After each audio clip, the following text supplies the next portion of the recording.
correctly with the correct amount. D20 Radio, where gamers roll. www.d20radio.com.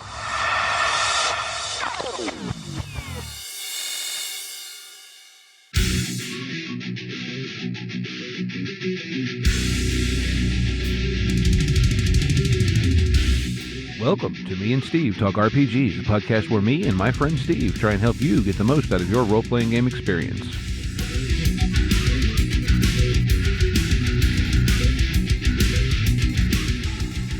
Hey folks, welcome back to Me and Steve Talk RPGs. I'm Steve, and I'm here tonight with my friend Steve once again. Hey, Steve. Hello. One of those weeks. Well, yes, I think you and me both are having one of those weeks. Yeah, it's been a bit of a week, but more amusing things to talk about, at least here than in real life. How about some good news for a change? Well, I don't know about good news. We could tell people about another good podcast. What podcast are we talking about? Genesis Archive. Another podcast here on the D20 network. Yeah.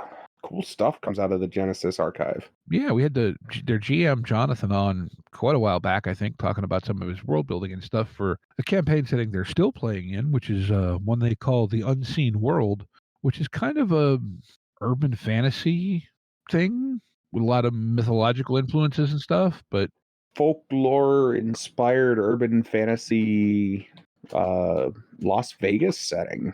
Yes. Which, I mean, I think, I believe that's actually where Jonathan's from. Yeah, if I'm remembering right, that was the conversation we had.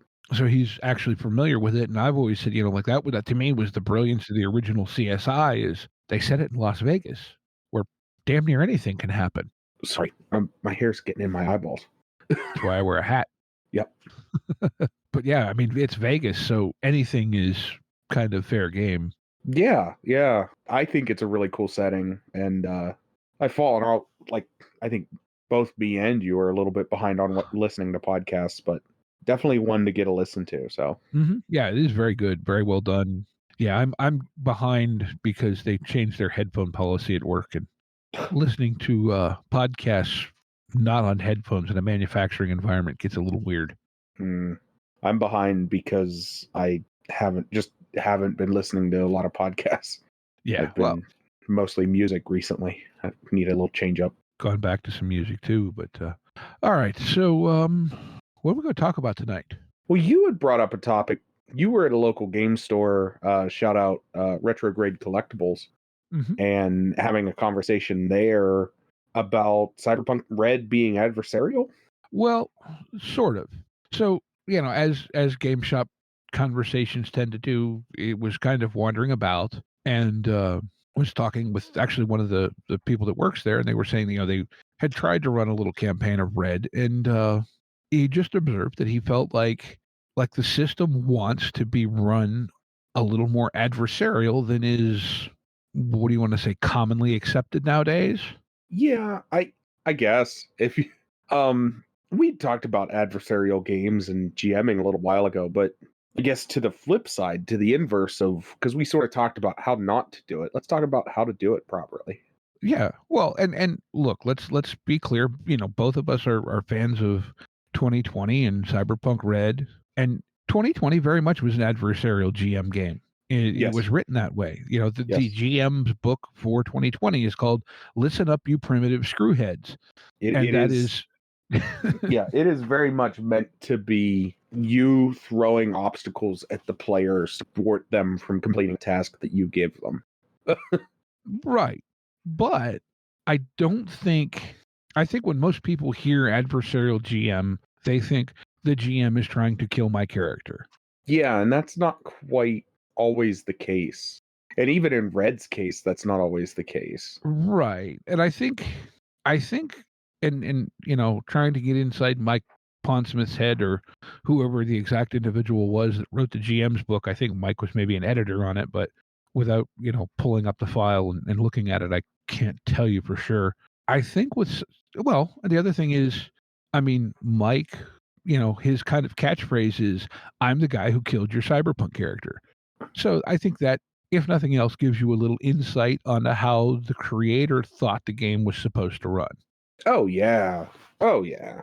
But my kind of first thought, after, a quick second or two was that, well, yes, maybe it does want to be run a little bit adversarial, but I think that's more in the context that the world, Night City and the setting for specifically, Cyberpunk Red in 2020, but I think probably this is expandable to most dystopian settings, is that the world is adversarial. So as the GM, you are the world. Therefore, yes, you are somewhat adversarial just in portraying it as intended. I mean, yeah, that's true for a lot of games. Morkborg and Cyborg come immediately to mind, specifically Morkborg, where the world is literally trying to kill you. Cyborg, not so much. Stuff like Paranoia and Neurosity, where you're dealing with sentient AI and it trying to stop or kill or, thwart the players. You've got that specifically in Red after Bart Moss blew up the web. Right. Plus you have, how many trap net runners, Alt Cunningham for one, but yeah, all the trap net runners, all of the, the new stuff like Black Ice, like that is directly the world going, hey, net runners, get screwed.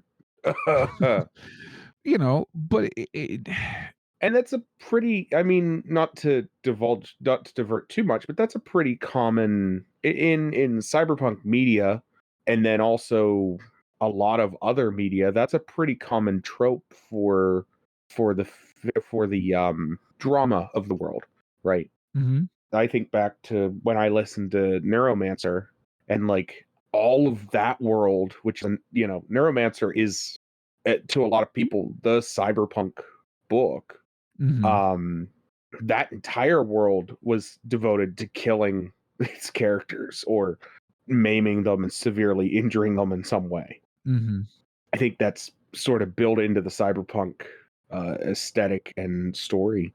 Well, yeah, I think, at the core of it, it's the hyper corporate machine that views anything that will get it ahead as fuel. Right.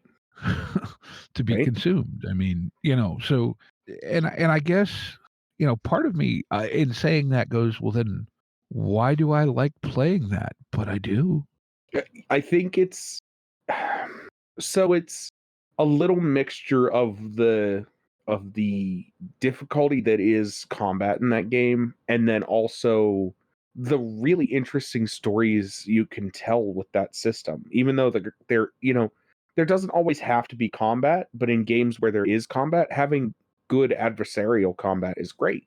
I think Genesis can be adversarial if you run it right or wrong or however you want to define that. But there are purely narrative games out there where there is no combat happening, right? And adversarial doesn't necessarily always mean that there's combat or not. That can mean, it can be tension, it can be story beats and such, but it's not exclusive to Red where you have this adversarial relationship with the GM. And that's not always a bad thing in games. We sort of talked the last time we talked about it that, it's not great in all games and it's not great all the time, but it's kind of like dessert. You shouldn't eat dessert for every meal, but you can have dessert once in a while. Sometimes dessert for breakfast is sure, appropriate.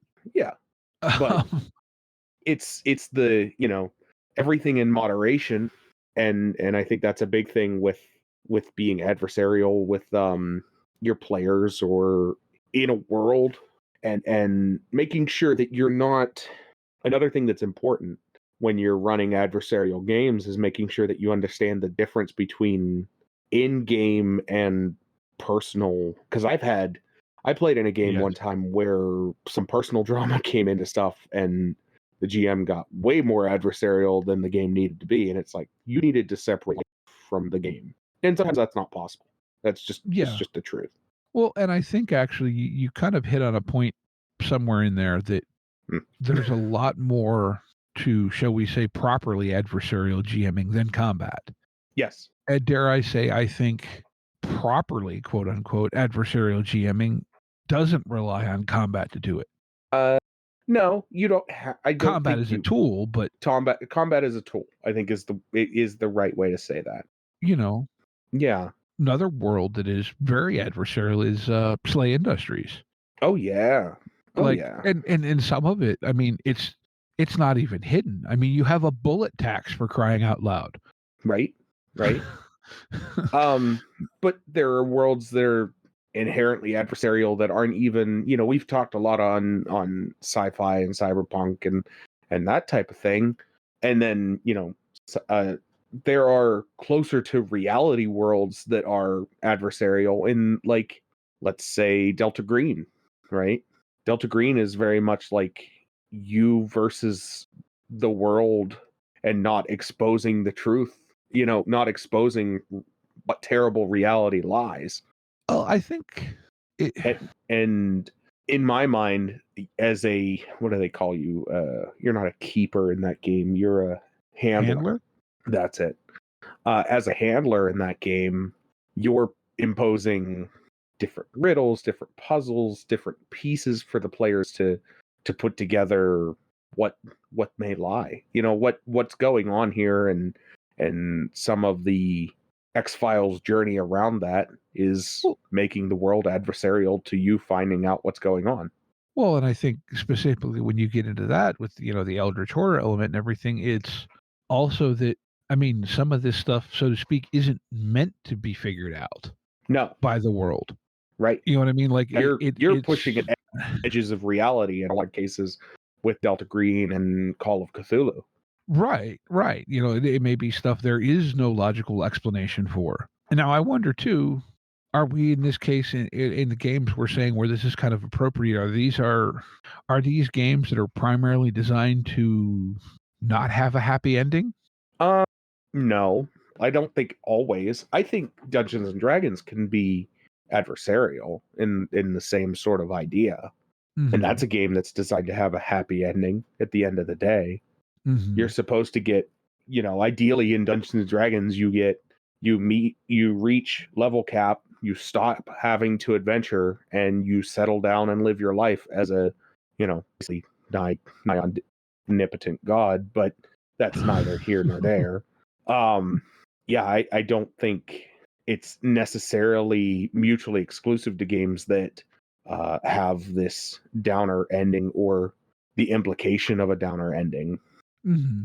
Yeah, no, but like, I guess I think those types of stories, shall we say, are more common in call it the cyberpunk genre, where it's maybe not, not a total downer ending, but kind of a, oh damn. Yeah, it's the realization that I won the battle, but at what cost? Yeah, and that's a lot of. I mean, I don't know. Did you finish?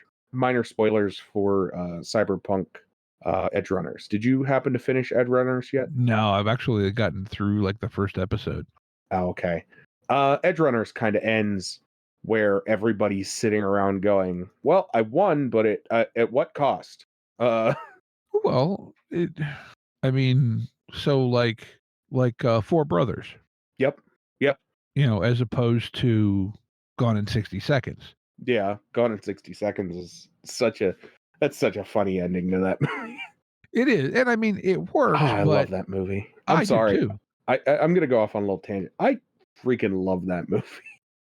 Look, my favorite bit is the where they're coming out the parking garage and the guy tries to carjack him, and he's like, he just takes the gun off him, kicks him, knocks him on the ground, kicks him. You need a role model.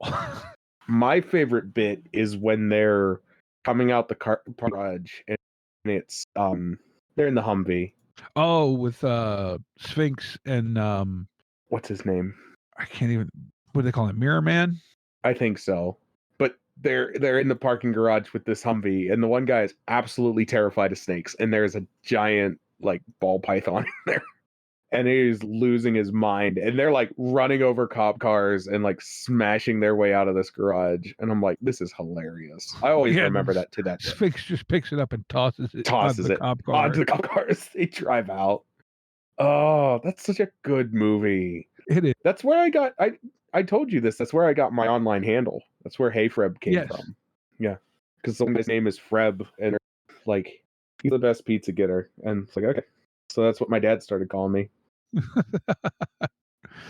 But yeah, like Four Brothers, on the other hand, you have, I mean, like you said, what cost? Yeah, that movie is a downer ending. Yeah, I don't know. Adversarial GMing. That's what we were talking about. Yes. My brain just blanked. But go ahead. I think it's not adversarial in the like, oh, you didn't think to check for traps. You didn't blah blah blah. Yeah, if you're gonna do okay. There's a thing that I've adapted to my games, and this is something that's actually I've been wanting to sort of talk about. You bringing up oh, you didn't check for traps. Okay, I have started. There's a difference between the idea of like you didn't check for traps and also what I've run into. Okay, let me organize my thoughts. I'm sorry. Okay, what I've run into is GMs that want to just throw traps at you out of the blue instead of setting up the clues that you might need to check for traps. And that is something that irritates the crap out of me. And I've started doing in my own games where it's like, okay, you walk into a room, there are holes in the wall and a ton of expended arrows everywhere, and there appears to be a tile on the floor that has been depressed. Everybody walks into that room and goes, oh, this was a trapped room, which could mean that we might run into more trapped rooms later. You know what I mean? Right. And the annoying thing for me was always playing with people that would be like, they would just throw that trap at you out of the blue. Like, oh, you walk into the room and how far into the room do you step? I'm like, well, halfway. And they're like, okay, you trigger a trap, take X amount of damage. It's like, well, I didn't know this was all going to be booby trapped. Well, yeah, and like, yeah, I don't know, but like you said, I think there needs to be some sort of foreshadowing or some sort of Yes. hint. I think you have to take the time to actually be like, hey, by the way, there might be traps here. Or somebody says, like an NPC, when the players are telling the NPCs, oh, hey, we're going to Mount Doom, the NPC goes, oh, yeah, I heard Mount Doom's trapped or like cursed. Yeah, and like, I don't mean that to say tell them it's coming either, No. because that destroys some of the fun. And I think there are times when it's appropriate to spring a trap, probably not one that's super lethal, Right. and certainly not trap after trap after trap after trap. Oh, that is the worst. You walk through 4 puzzle rooms and it's like, I hate this. All right, first off, for me, I'm not a puzzle guy. I'm not good at puzzles. I've never been good at puzzles. I'm not a puzzle guy. And so it's like, okay, puzzle rooms. Yay. And I just look at the rest of my party and go, what does it mean? Well, I think we covered this before, but to a certain point, the problem with puzzles is puzzles, as much as some players like them, puzzles are a problem for the player, not the character. Right. And again, it's all about enjoyment. So if you've got a group of people who love puzzles, good. Oh, yeah. Let them have them. But if, 2 of the 5 people at your table like puzzles and the other 3 hate them, well, use them sparingly at best. If you even use them. Yeah. And I think that gets more to the bad adversarial, right? Is using the things just because. Yeah, just to throw a wrench and everything. But I think that goes to, the old style dungeon design where it was more of a, if you want to call it, tactical simulation that was intended to be a challenge to the player, and you were moving in the way of a video game, right? Where you're guiding your character through, as opposed to thinking of it in the more modern role play sense where you are being your character through. Right. Yeah, modern role play changes things immensely. And it's really wild.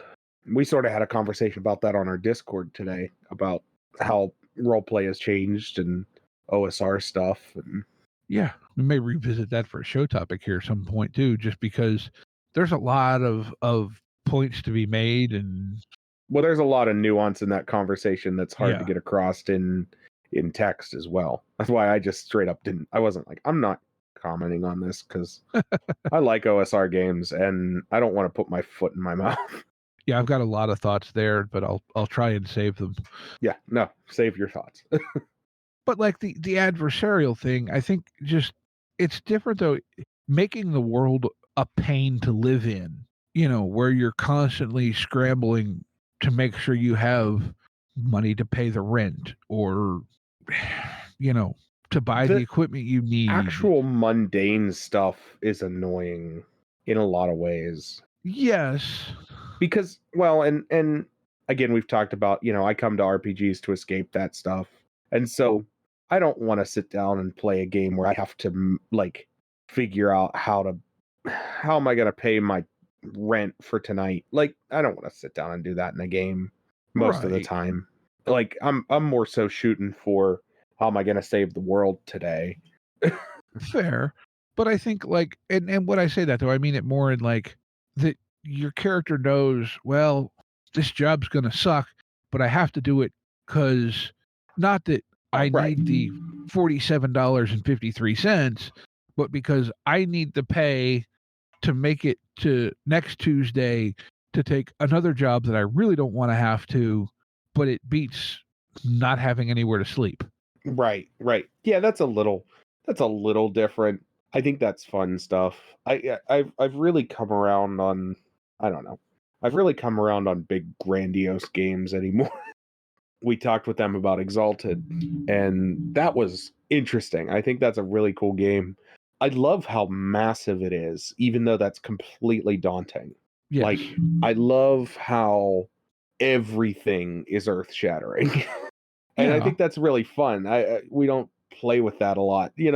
Some games just really don't play with that. Like Cyberpunk could, but a lot of the time Cyberpunk games are very local. Well, I think the punk side of it kind of, not that grand effects couldn't happen, but part of the, what do you want to say, the ethos of it is that, yeah, you're relatively insignificant to all these things, these corporations and whatever, and you got to fight like hell just to stay, alive. And if you manage to strike a blow, boy, that's, Hey, you're going down in the history books on that one. Well, yeah, maybe not the history books, but a history book. yeah. The wastoids and burnouts are going to write something about it at least.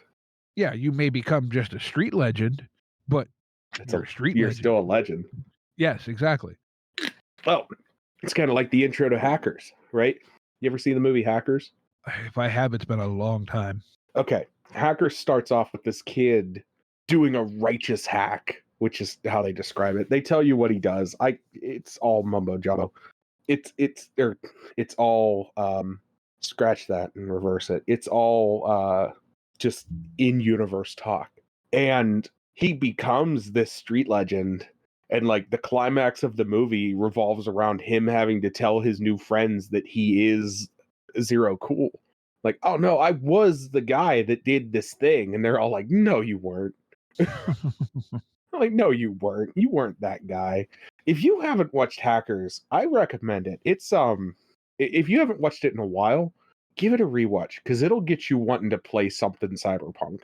I've been meaning to. It's like one of those. Well, I never seem to have time to watch all the things I want to watch or read all the things I want to read, and I know that exact feeling. And I think that movie's on Tubi right now, so it's completely free to watch.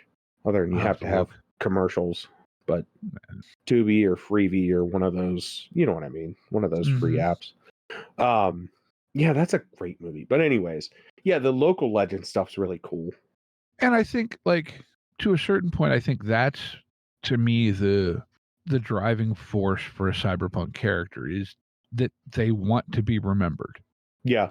Like the I mean, the line from 2020, never fade away. Yeah.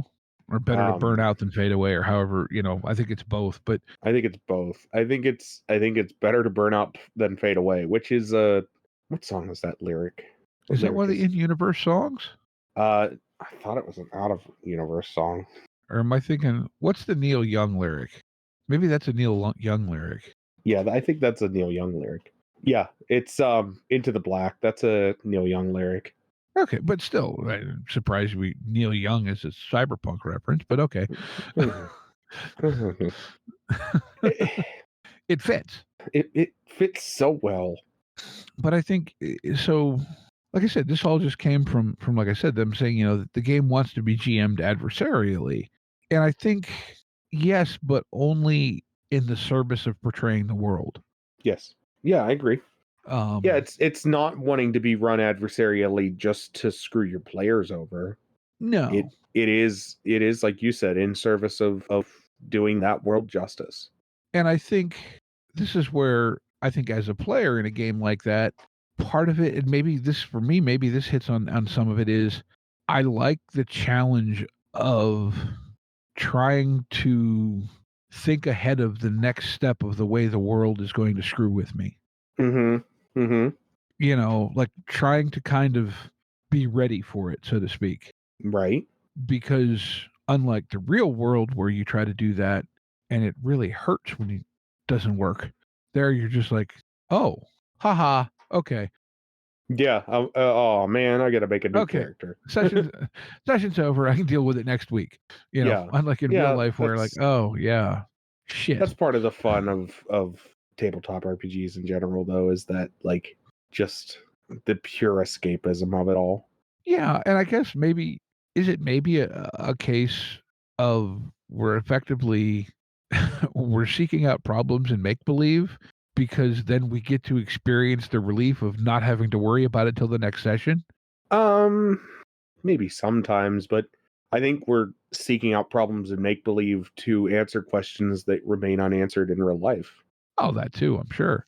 I think some of the to get kind of deep, I think some of the enjoyment we receive out of make believe, out of playing these games, is and I've said before about pure escapism, but the absolute freedom that is the reality that nothing actually matters in this game, right? Like next session I got to deal with repercussions, but if we stop playing this game tomorrow, it's not going to be like the end of my existence as a being. It's a game. Right.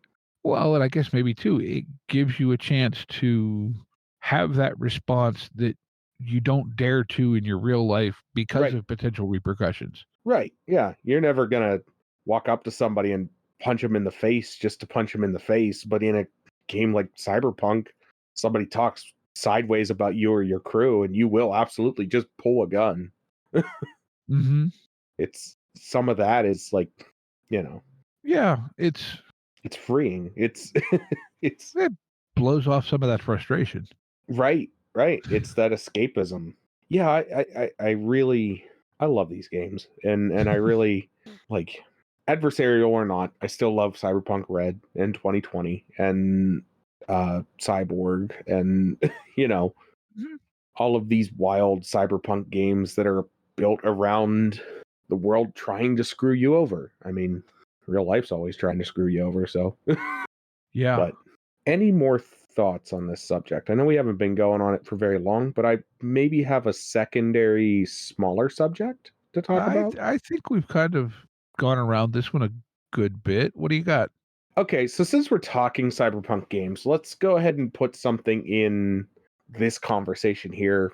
Sort of harkens back to our old days of just BSing around the car after a game session.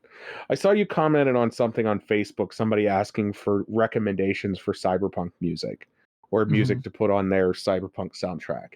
And I sort of wanted to talk about that because me and you have very different, not very different, but we have different opinions on what makes a good cyberpunk soundtrack.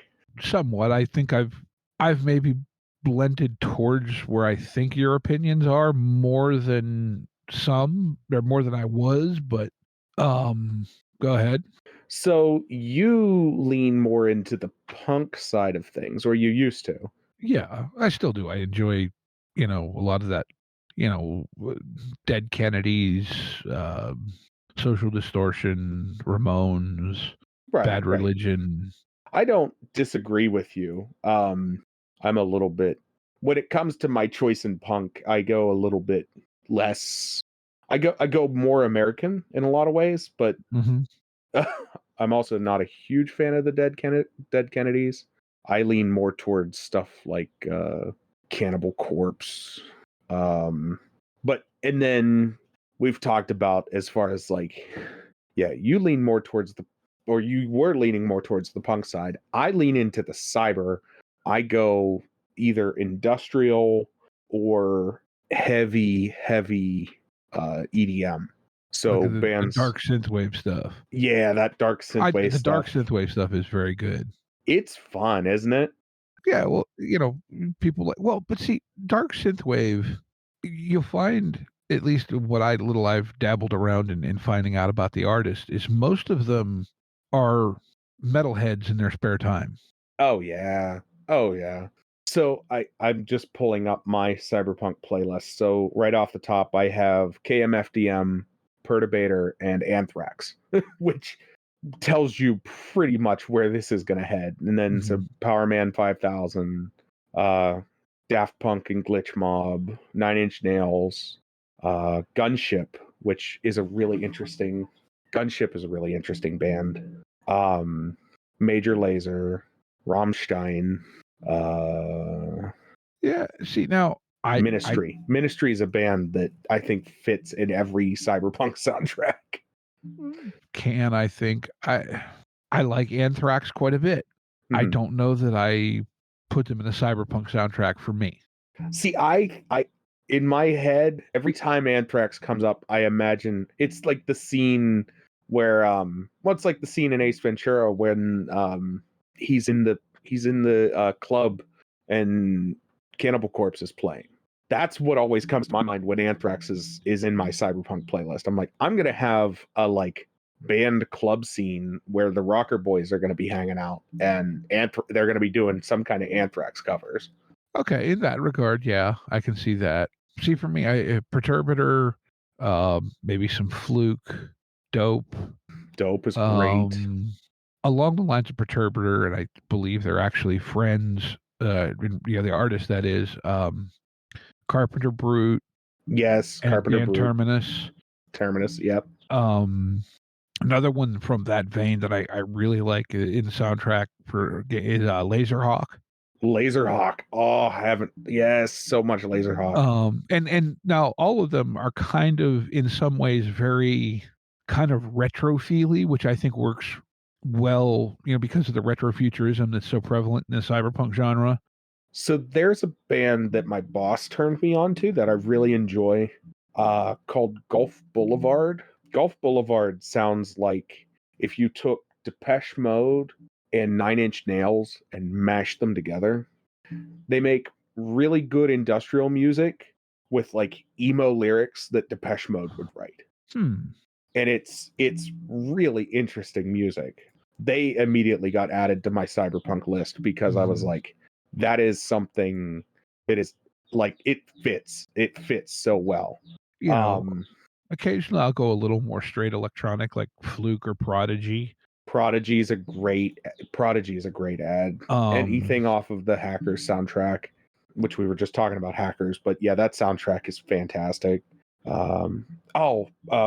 Bjork, or not Bjork. Oh man, my brain just died. Do I mean Bjork? No. Weird Icelandic pop. Give me 2 seconds.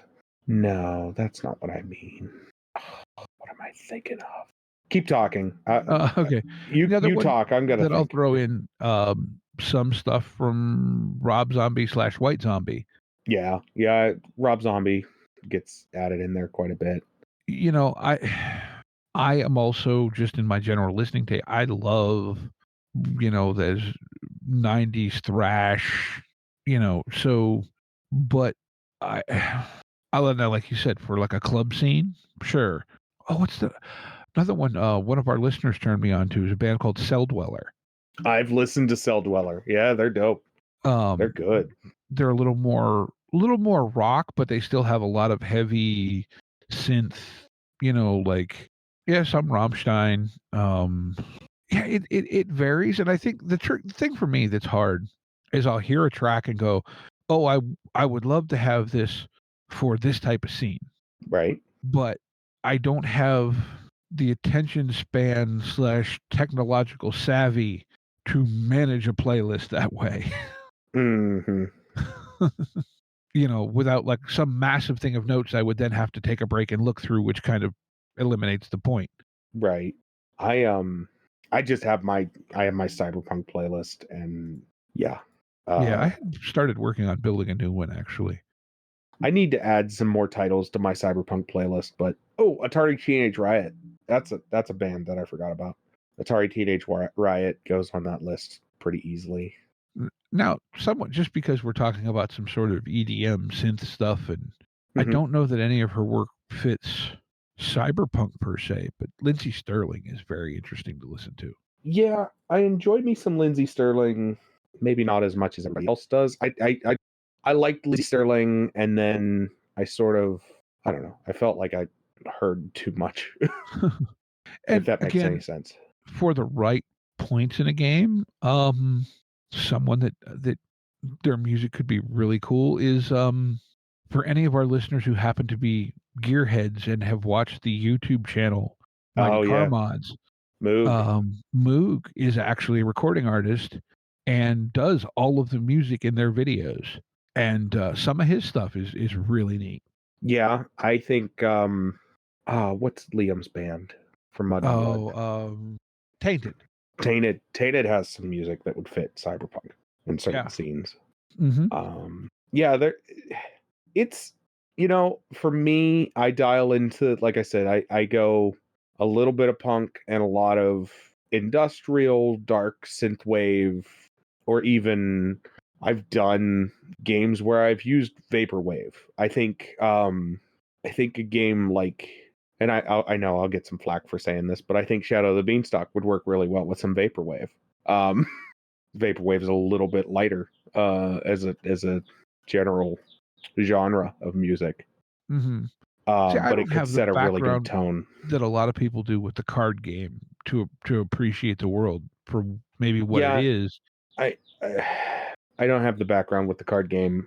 I just, like I said, I I've expressed my, I I don't know like the how you want to world. say it. I think it's interesting. There are undertones in the books and undertones in the world where cyberpunk just highlights those undertones, if that makes any sense. Mm-hmm. Like, I'm not saying that you couldn't do really dark stories with Shadow of the Beanstalk. I am saying, however, as it's written, it is very much implied, but not explicit in a lot of ways. It's not as front and center as the Artelsaurian titles. Correct, yeah. And I'm not saying that to rag on it. That's just, it's a different way of doing. It's a different way of doing things. But I think too, you and I both, despite our age difference, both kind of latch onto that heavy retrofuturism element from Oh yeah. the Cyberpunk 2020 and in Red that isn't necessarily there in some other titles, and that doesn't mean that they're wrong. It's just that's not Oh, I mean, us. and then also look at the type of music we've been recommending. The type of music we've been recommending, especially like me, I know in mine it's a lot of 90s industrial and like dark synthwave, which has 80s and 90s overtones, right? Like Mm-hmm. it's all, I recommend stuff that fits the retro futurism stuff. Now, if you wanted to go in a different direction with it, you could go to like hyperpop, some of the stuff that Grimes makes, or 100 Gex.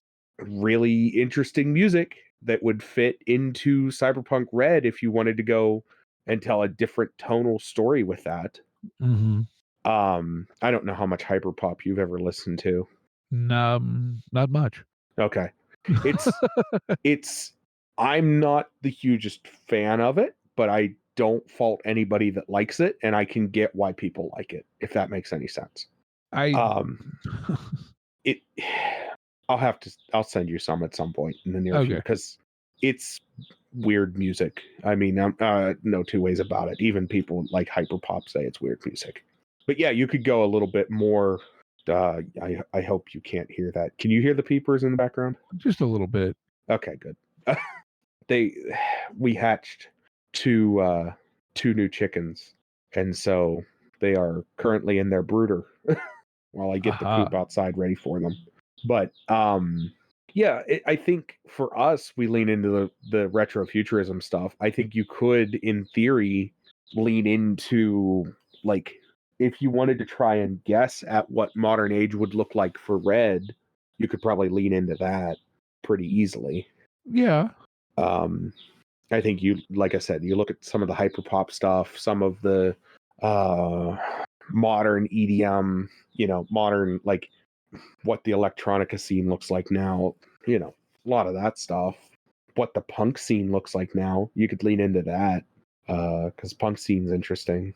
Got some really good new punk bands. There's an Australian punk band called The Chats that I have been absolutely obsessed with. They are, how do I describe them? They make, I think Anthony Fantano described it, that they make punk music but they make it, so they make bare bones punk, but they make it in such a way that's so brutally honest. Like, they're not ironic about anything that they're making their music about. Mm-hmm. And it's kind of refreshing because there is no irony there. They just make old school punk like nobody's ever done it before, right? Okay. They're a fun band. But yeah, that's they're interesting. Static X is another one that some of their stuff's really good. Static X. Yes. They were on the soundtrack to the video game. I recommend Run the Jewels. They're a hip hop band, but Run the Jewels stuff like Nobody Speak with DJ Shadow. That's ELP and Killer Mike together. That's their band. They got some really good music. Del the Funky Homo Sapien, or Deltron, depending on what you want to listen to. Del, absolutely. Go to the Deltron 3030 stuff. That is all cyberpunk all the time. Daft Punk obviously makes some decent EDM with retro vibes. Some of their retro vibes are a little bit older. I would go for maybe the Tron Legacy soundtrack for I think Daft that Punk. one I found that had some pretty good stuff on it when I was that's got like ago. Derezed and a couple other songs from that soundtrack. That's a really good soundtrack. I had it on vinyl. I think I might have lost it, but that was a good soundtrack.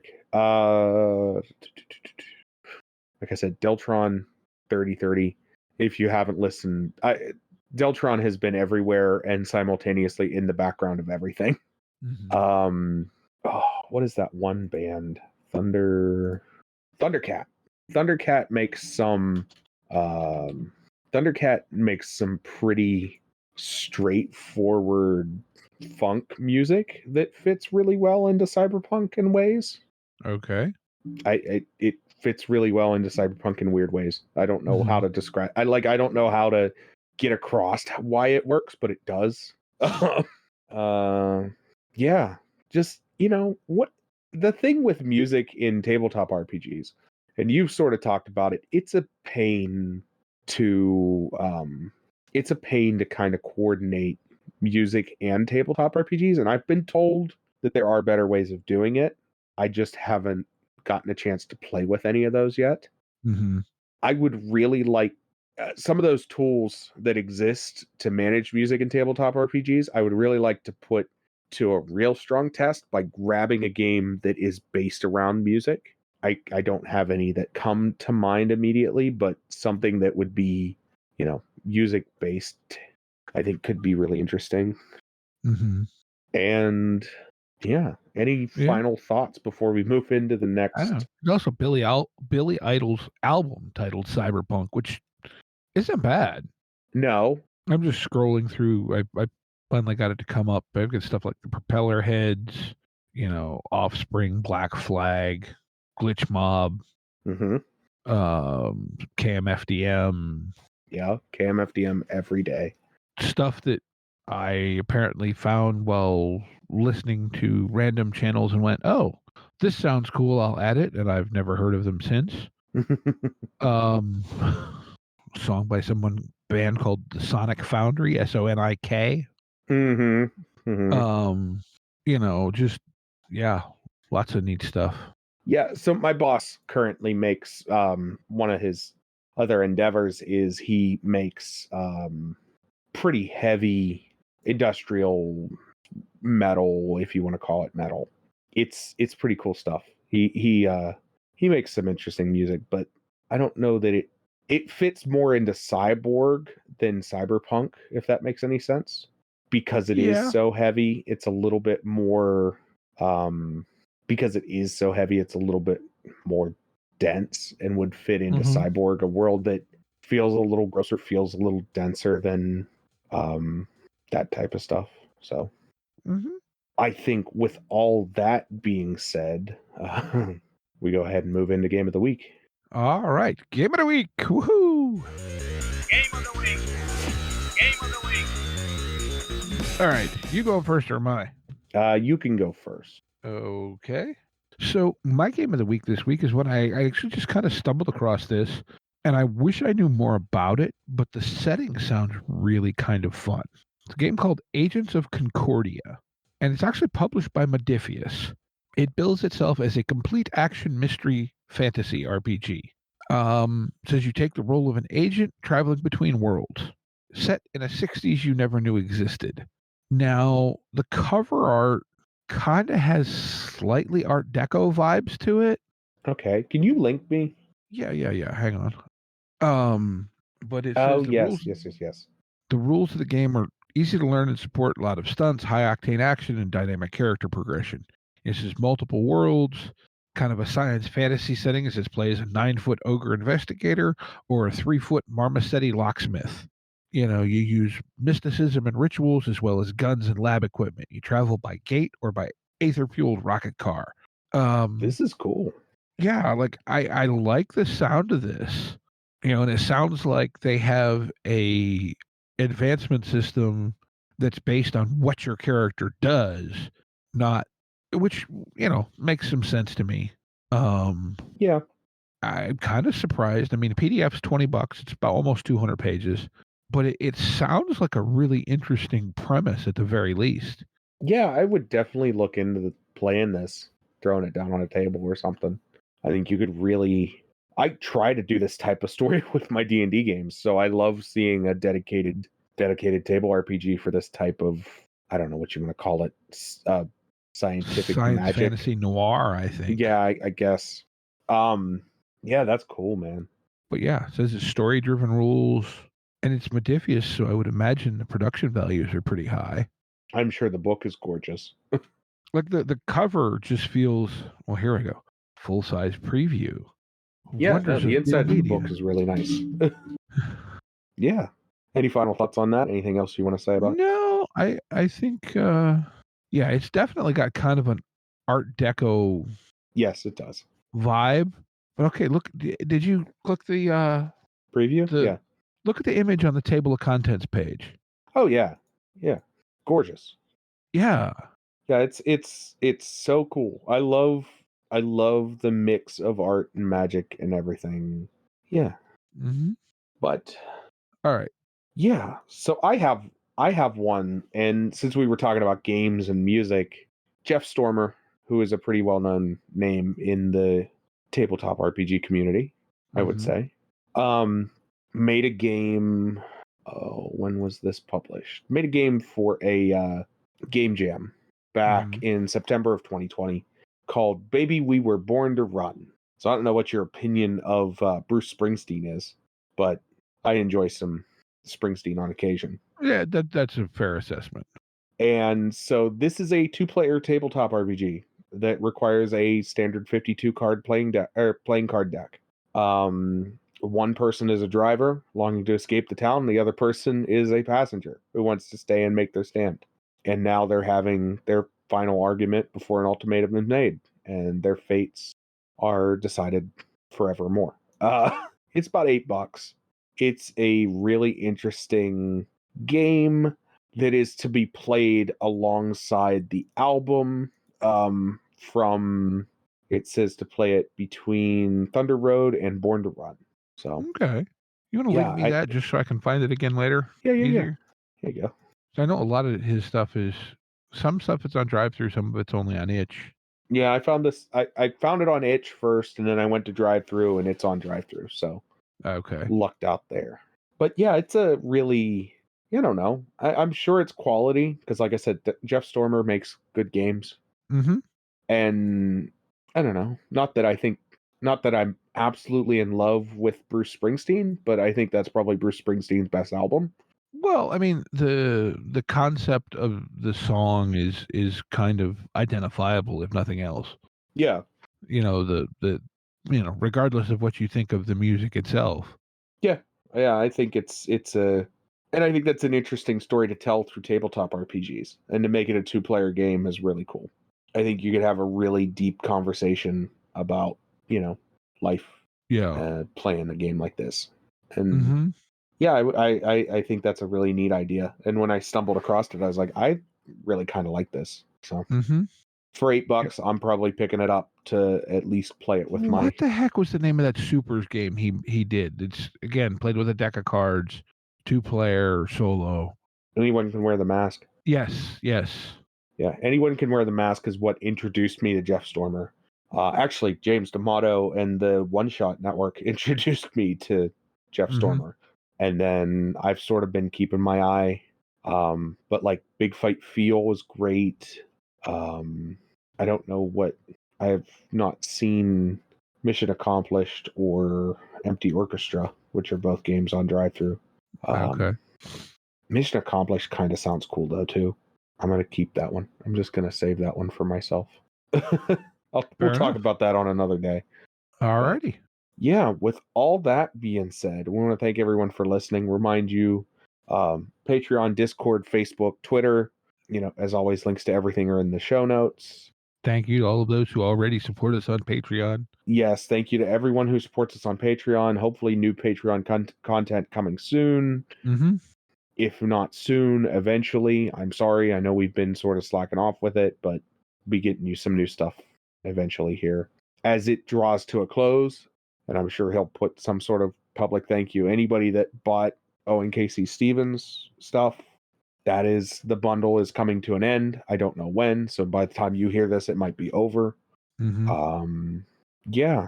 And with all that being said, I want to remind you to be kind to one another and get out there and play some RPGs. Yep. Take care, y'all. Intro and outro music by the band 12 Noon. You can email us at meandsteverpg@gmail.com. You can find us on Twitter and RPGs. Find us on Facebook at Me and Steve RPG Podcast. On Discord at Me and Steve RPGs. And as always, all of these links are in the show notes. Thank you, and be kind to one another.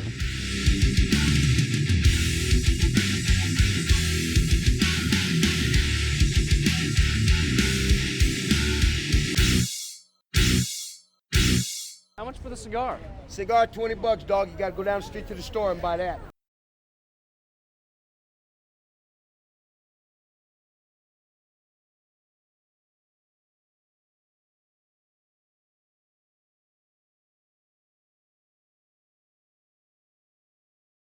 All right.